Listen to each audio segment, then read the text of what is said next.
এরকম হের দুঃখটি তো আপনারা সবাই শুনছেন, এতক্ষণ হে কি কি কইছে না কইছে সবই তো আপনারা শুনছেন বুঝছেন।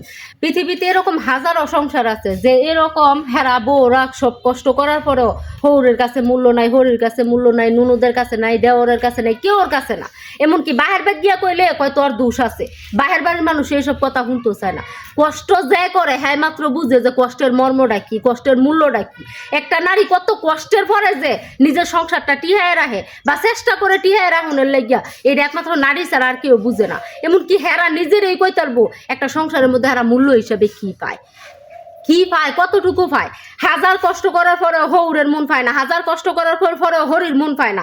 এমনকি যে জামাই জীবন মরণের সাথী, জামাই নাকি মানে কি কইতাম আখেরাতের জন্য নাকি জামাই সবচেয়ে বেশি, অথচ সেই জামাই যে সময় কয় যে তুই কি করছো, কি করস, পরিবারের মানুষের কথা শুনে যে সময় নাকি হ্যাঁ পাশের জায়গা, তখন একটা নারী বুঝে যে একাকিত্ব কারে কয়, কষ্ট কারে কয়, হ্যাঁ মনের মধ্যে যে কষ্টটা কতটুকু লাগে সেই সময়টার মধ্যে একমাত্র এই নারীটাই কইতারে যে হ্যাঁ এই দুনিয়াতে কতটুকু অসহায়।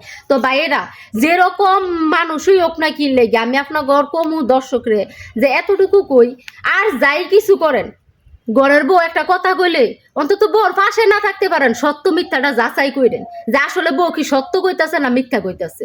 কওনার পরে তারপরে সত্যটা বিচার করে একটা মানুষের অপবাদ দিয়েন, একটা মানুষের কষ্ট দিয়েন, আঘাত দিয়েন।